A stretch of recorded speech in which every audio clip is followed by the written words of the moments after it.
할렐루야! 한 주간 평안하셨습니까? 여전히 날씨가 덥습니다. 또 코로나도 더 많은 환자들이 나오고 있습니다. 여러분 각자 자리에서 개인위생들 철저하게 신경 쓰시기 바랍니다. 오늘은 요한복음 17장 6절에서 19절의 말씀으로 하나가 되게라는 제목으로 여러분과 은혜를 나누고자 합니다. 혹시 여러분들은 누군가 나를 위해서 기도하고 있는 소리를 들어보신 적이 있으십니까? 옆에서 기도를 하고 있는데 저 사람이 나를 위해서 기도를 하고 있다.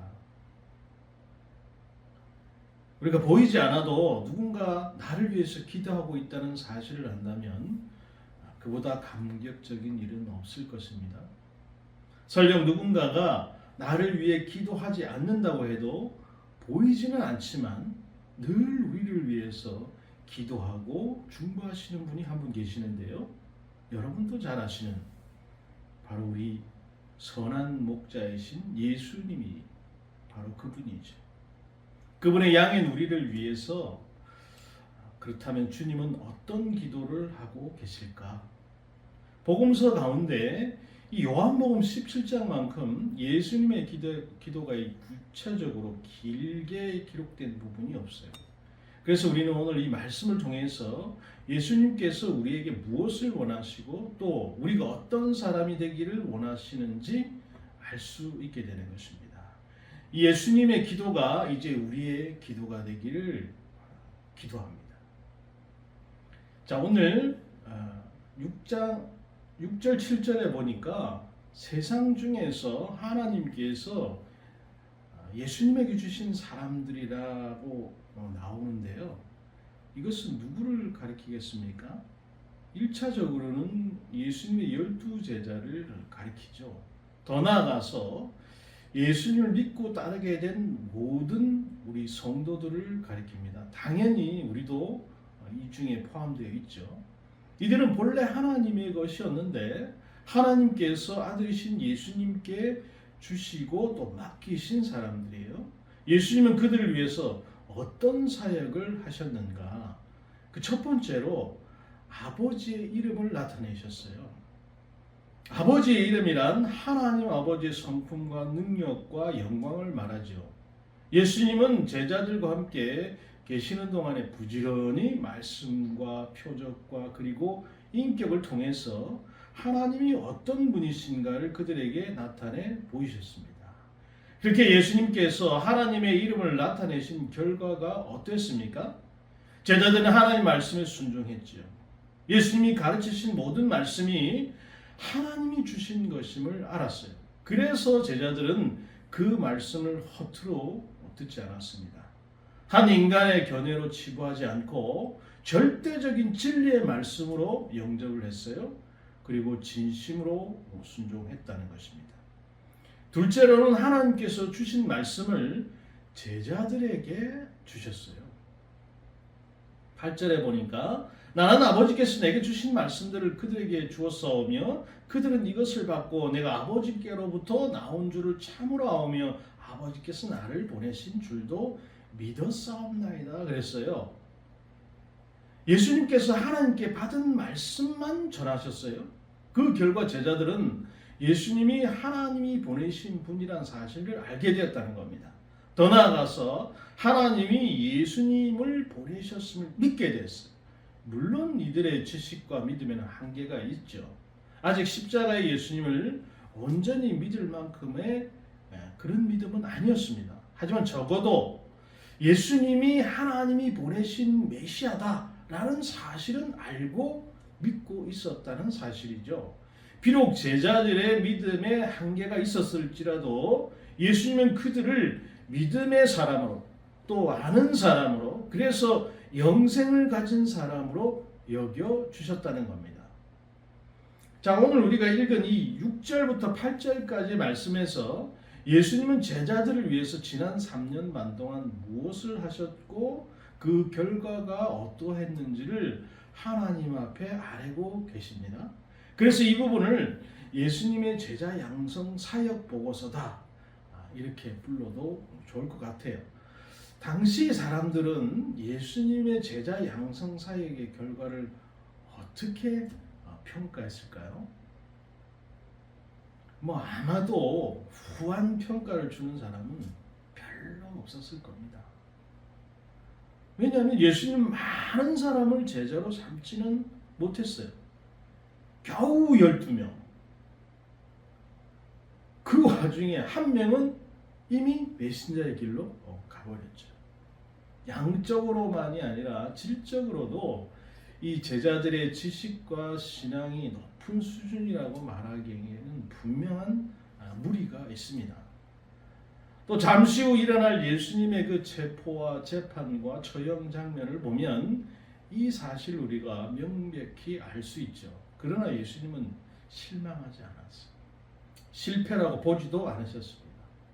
비록 적은 수의 제자들이지만 그들에게 말씀에 순종하고자 하는 모습, 예수님을 알고 믿고자 하는 마음이 있다는 것을 보시고 기뻐하셨다는 거죠. 하나님께서 주신 사람들에게 하나님 아버지의 이름을 나타내시고 그분의 말씀을 주신 것만으로도 이미 예수님의 사역은 성공하신 것이라는 거죠. 이후의 성장과 성숙은 하나님이 정하신 때에 이루어질 일이었어요. 그러면 이제 우리에게 이런 질문을 던질 차례입니다. 제자 양성을 위해서 우리는 무엇을 했고 그 결과가 어땠는가? 우리는 과연 성공했는가? 아니면 실패했는가?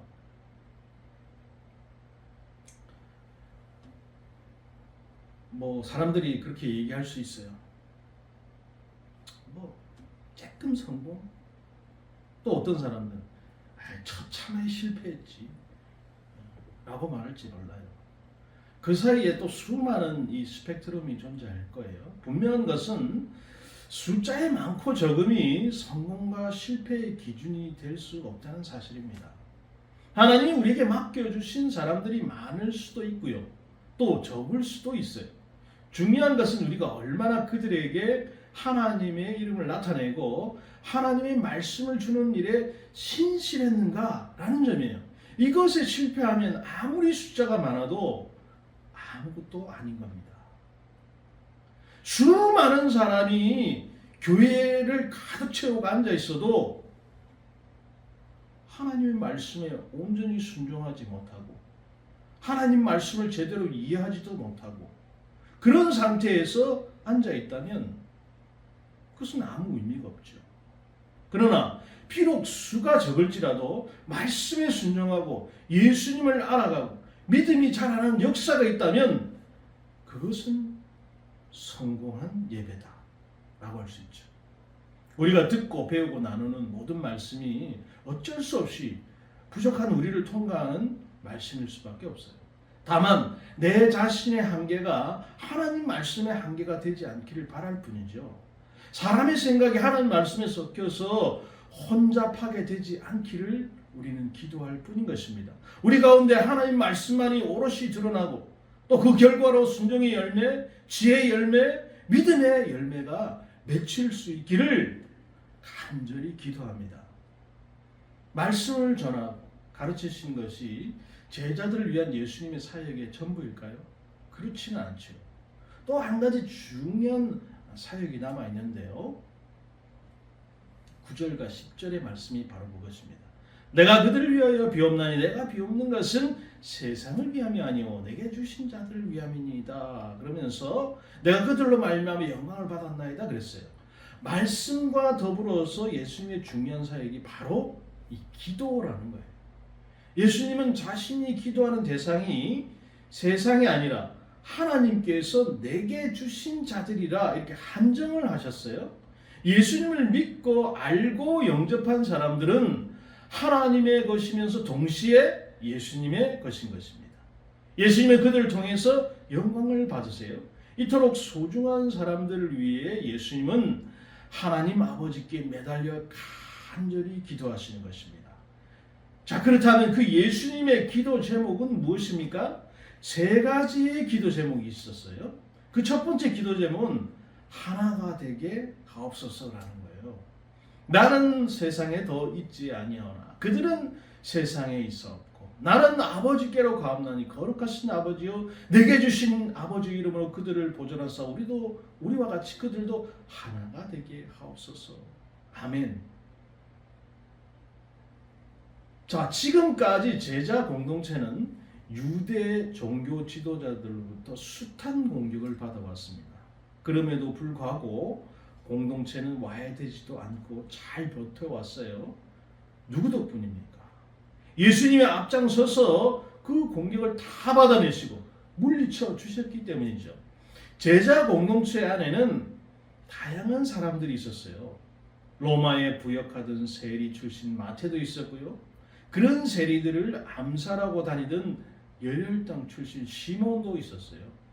이런 사람들이 어떻게 한솥밥을 먹고 한 이불을 덮고 잘 수 있었냐 이 말이죠. 예수님이 중심에 있으면서 제자들을 사랑으로 섬겨 주셨기 때문에 가능한 일이에요. 오직 한 사람 가롯 유다를 제외한 모든 제자들이 예수님 덕분에 지금까지 잘 보존될 수 있었다는 겁니다. 그런데 예수님은 이제 세상에 더 있지 않으시고 곧 아버지께로 가시고 제자들만 덩그러니 세상에 계속 남게 될 것이죠. 이런 상황 속에서 제자 공동체는 과연 보존될 수 있었을까요? 계속해서 제자들이 하나가 될 수 있었냐 이 말이죠. 결국 뿔뿔이 다 흩어져 버릴 가능성이 훨씬 더 높지 않냐라는 거죠. 그래서 예수님은 그들을 위해서 간절히 기도하십니다.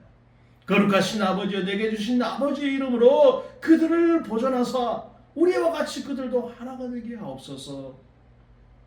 여기서 보존과 하나됨은 서로 구분할 수는 있지만 분리할 수는 없습니다. 하나됨이 없이 어떻게 제자 공동체가 보존될 수 있겠습니까? 요즘 표현으로 얘기하면 지속 가능하지 않죠. 공동체를 세우는 것도 참 어렵지만 어찌 보면 이보다 더 어려운 것은 지속 가능한 공동체를 이루는 거죠. 왜냐하면 내부의 갈등과 분열이라는 위험 요소가 늘 존재하기 때문입니다. 어떻게 이 위험 요소를 극복하고 하나가 될 수 있느냐? 예수님은 제자들의 그 하나됨의 모델로 하나님과 예수님의 하나됨을 제시하셨어요. 우리와 같이 그들도 하나가 되게 하옵소서. 그러면 하나님과 예수님 어떻게 하나됨을 이루고 계십니까? 하나님께서 예수님에게 자아를 다 지워버리고 무조건 복종하도록 강요해서 하나됨을 이루고 계시는 것입니까? 로봇처럼 너는 이거 해라, 이것만 해라, 그렇게 하나가 되고 있냐 이 말이죠. 그렇지 않죠. 기본적으로 이 두 분의 관계 속에는 자유가 있어요. 그럼에도 두 분이 하나됨을 이룰 수 있는 것은 서로 지극히 사랑하시기 때문입니다. 하나님은 예수님을 지극히 사랑하셔서 자기의 것을 한없이 다 주십니다. 예수님은 하나님을 지극히 사랑하셔서 자발적으로 순종하십니다. 이 시간 두 분은 상호 존중의 관계 속에서 사랑과 섬김으로 하나의 거룩한 공동체를 이루고 계시는 것이죠. 이것이 바로 여러분 예수님께서 제자 공동체 가운데 이루어지기를 원하는 연합의 모습이에요. 제가 지금 말씀드린 이 연합 잘 이해가 안 되고 낯설게 들릴 수도 있어요. 그럴 수밖에 없죠. 왜냐하면 우리 주변에 이렇게 하나된 모습을 찾아보기가 힘들기 때문이죠. 세상 곳곳마다 갈등과 대립이 있고요. 미움과 다툼이 난무하죠. 그 어떤 것보다 하나됨을 이루어야 할 가족 사이에도 여러분 마찬가지입니다. 화목한 가족도 있지만 불화 때문에 좀 있으면 추석이지 않습니까? 모이기만 하면 뭐 다투거나 아예 모이지도 않는 가족들도 있는 거죠. 이런 세상 가운데 예수님은 제자들의 공동체인 교회에 특별한 계획을 가지고 계세요. 하나님과 예수님이 누리시는 사랑의 하나됨이 우리 안에 이루어지기를 원하십니다. 그 안에서 우리가 기쁨을 누리기를 바라세요. 그렇게 될 때 예수님의 제자 공동체는 지속 가능한 공동체로 보존될 수 있는 것입니다.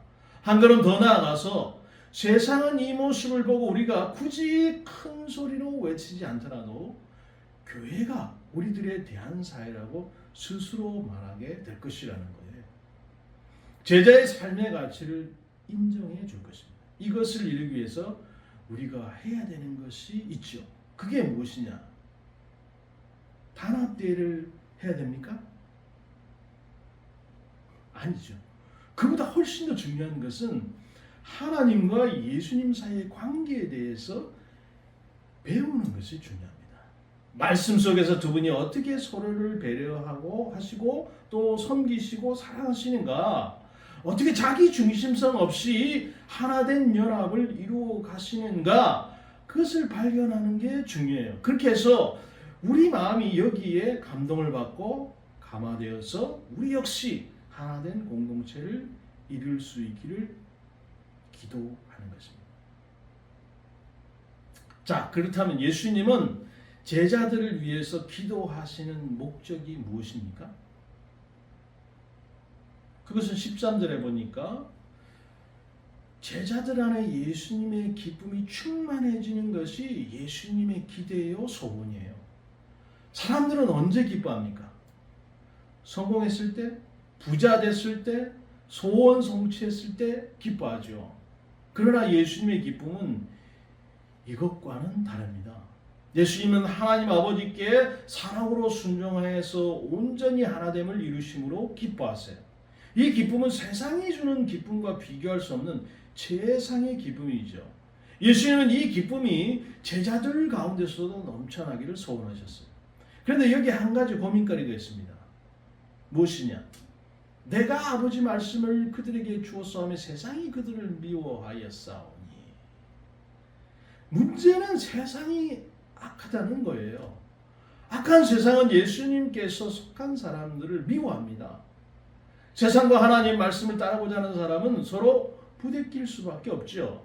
이런 세상 속에 살면서 말씀에 순종하며 산다는 것은 여간 어려운 일이 아니죠. 우리는 다 겪어봐서 알지 않습니까? 그래서 예수님께서 제자들을 위해서 두 번째 기도를 하시는 거예요. 두 번째 기도 제목은 세상에서 악에 빠지지 않게 보존하소서라는 거예요.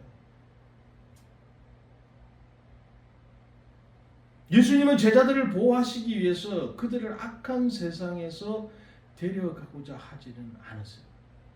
제자들은 예수님이 재림하실 때까지 이 광야 같은 세상 한가운데서 살아야 합니다. 그 와중에 잠시라도 정신줄을 놓게 되면 아차 하는 순간에 악한 세상에 휩쓸려 갈지도 모르죠. 죄악의 물결이 너무나 거세기 때문에 연약한 제자들의 힘만으로는 도무지 버티기가 쉽지 않아요. 그래서 예수님께서는 제자들이 악에 빠지지 않도록, 시험에 들지 않도록 간절히 기도하셨어요. 이 기도를 통해서 예수님은 제자들이 세상으로부터 미움을 받더라도 악에 굴복하지 않고 하나님 말씀에 순종함으로써 기쁨이 충만하기를 원하셨습니다. 어떤 사람이 한 커뮤니티에 글을 올렸어요. 어떤 아내가 보이스피싱에 7억을 날린 남편의 사연을 올렸어요. 근데 그 평소 남편은 어떤 사람이냐? 야, 세상에 요즘에도 보이스피싱 따위 속는 사람들이 있냐? 그런 바보가 있냐? 라는 말을 입버릇처럼 하던 사람이었다는 겁니다. 여러분, C.S. 루이스가 쓴 그 스크루테이프의 편지라는 책 속에 이런 내용이 있어요.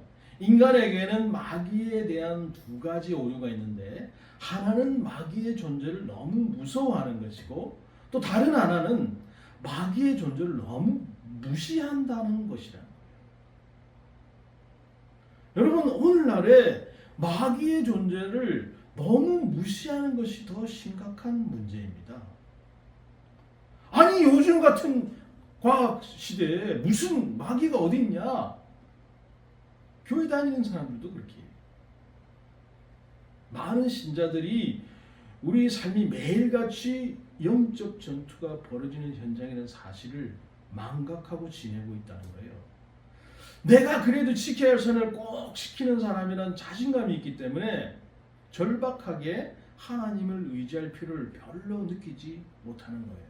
근데 만약 이것이 맞는다면 예수님께서 우리가 악에 빠지지 않도록 보존해 달라고 기도하실 이유가 있습니까? 없습니까? 기도할 이유가 전혀 없으신 거죠. 내가 나를 아는 것보다 여러분 예수님이 나를 더 잘 아시지 않겠습니까? 건강 문제, 물질 문제, 자녀 문제 등등 우리가 기도로 구해야 할 것이 정말 많아요. 그 중에 우리가 결코 놓치지 말아야 할 것은 먼저 나 자신이 악에 빠지지 않다. 우리 자녀들, 동역자들과 양들이 이 유혹과 압박의 거센 세상에 보호해달라고 우리가 기도해야 되는 것이죠. 우리가 기도의 그 선한 싸움을 힘차게 싸워서 세상을 이기신 예수님의 기쁨이 우리 가운데 충만히 임하기를 주님의 이름으로 축복합니다. 자, 마지막으로 세 번째 기도의 제목은 진리로 거룩하게 하옵소서라는 거예요. 예수님은 제자들을 거룩하게 해달라고 간구하시는데 여러분 거룩함이라는 말은 본래 구별된다 그런 뜻이잖아요. 앞에서 이미 예수님께서 제자들은 세상에 속하지 않았다고 말씀하신 바가 있어요. 세상에 속하지 않았으니 그들이 세상과 구별된 삶을 사는 것이 당연한 일이죠. 그러면 어떻게 제자들이 거룩한 삶을 살 수 있냐 이 말이죠. 구별된 삶, 거룩한 삶. 그것은 오직 진리 곧 하나님 말씀만이 거룩하게 할 수 있는 것입니다. 진리의 말씀 안에서 나의 죄를 깨닫고 나의 자아가 산산이 부서질 때 거룩의 첫발을 내딜 수 있게 되는 것입니다. 그리고 말씀 속에서 발견한 하나님의 은혜의 위대함 앞에 항복할 때 우리는 진정 거룩해질 수 있는 거죠. 이어서 예수님은 제자들이 진리로 거룩하게 되어야 한다는 이유에 대해서 말씀을 하시는데 아버지께서 나를 세상에 보내신가 나도 그들을 세상에 보냈고 또 그들을 위하여 내가 나를 거룩하게 하오니 이는 그들도 진리로 거룩함을 얻게 하려 함이니라 그랬어요. 하나님이 예수님을 세상에 보내셨어요. 왜 보내셨습니까? 아들로 하여금 하나님의 거룩함을 세상에 보이기 위해서요. 이제 예수님은 제자들을 세상에 보냈어요. 왜 보내세요? 여러분들 세상에 왜 예수님께서 보내십니까? 제자들로 하여금 예수님의 거룩함을 세상에 보이시기 위해서 그렇게 하시는 거예요. 그런데 제자들이 먼저 거룩해지지 않고서 거룩하신 예수님을 세상에 어떻게 나타낼 수 있냐 이 말이죠. 세상과 구별됨이 전혀 없이 살면서 세상 나라가 아닌 하나님 나라를 전파하는 것은 여러분 불가능에 가까운 일입니다. 그러므로 선교하는 공동체는 먼저 진리로 거룩한 공동체가 되어야 되는 것이 우선이에요. 교회를 가리켜서 여러분 여러 가지 모습으로 비유하곤 하는데 그 중에 하나가 뭡니까? 바다 위에 떠 있는 배라는 거예요. 배가 만약 바다 위에 있지 않고 저 산 꼭대기에 있다면 여러분 어떻게 되겠습니까? 그 배는 아무 쓸모가 없어요. 마찬가지로 교회는 세속을 떠나서 산속으로 들어가서는 안 되는 거예요. 저기 절처럼 산속에 있어서 안 된다는 거예요. 때로는 거친 풍랑이 몰아친다고 해도 배는 바다 위에 있어야 하듯이 교회는 죄악의 파도가 넘실거리는 이 세상 한복판에 존재해야 하는 것입니다. 그런데 그 배 안에 바닷물이 잔뜩 들어와 있으면 어떻게 되겠습니까? 그 배는 인해 침몰해서 더 이상 배로서 기능을 하지 못하게 될 것입니다. 마찬가지 교회 안에서 세속적인 것들이 잔뜩 들어와 있으면 그 교회는 어떻게 되겠습니까? 하나님의 거룩을 드러내지 못하는 경우에는 더 이상 선교하는 공동체로 쓰임을 받을 수 없게 될 것입니다. 더 이상 세상의 빛과 소금으로 존재할 수 없게 될 것이에요. 사랑하는 여러분, 세상을 향한 교회의 가장 큰 무기는 교인의 숫자나 재정이 결코 아닙니다. 바로 거룩이에요. 한국 교회는 20세기 초에 인구의 1%밖에 되지 않았지만 사회에 끼친 영향이 어마어마했어요. 지금 한국 교회는 여러분 어떤 배입니까? 여기저기 구멍이 숭숭 뚫려서 바닷물이 들어오고 있는 것은 아니겠습니까? 우리 예수 은혜 교회는 어떤 배일까요? 어떤 상태인지는 주님만이 아시겠지만 큰 악의 파도 앞에 있는 것만큼은 분명한 사실. 그러므로 우리가 깨어서 기도해야 할 때인 것입니다. 시대의 물질주의, 자기 중심주의에 휩쓸려 가지 않도록 우리가 기도해야 할 때인 것입니다. 이미 물에 빠져서 허우적대고 있는 사람들을 건져낼 수 있는 거룩한 구원의 방주로 쓰임받을 수 있도록 우리가 기도해야 할 때인 것입니다. 아울러 우리를 거룩하게 하는 유일한 수단은 바로 이 하나님의 말씀입니다. 우리가 진리의 말씀 속에서 거룩하신 하나님을 만나는 여러분들이 다 되시기를 주님의 이름으로 축복합니다. 그래서 그분의 거룩하심을 닮아가는 우리 예수 은혜 교회가 세워질 수 있기를 주님의 이름으로 간절히 축원합니다.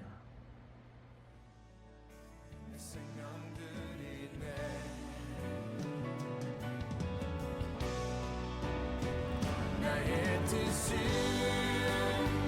정해놓으라.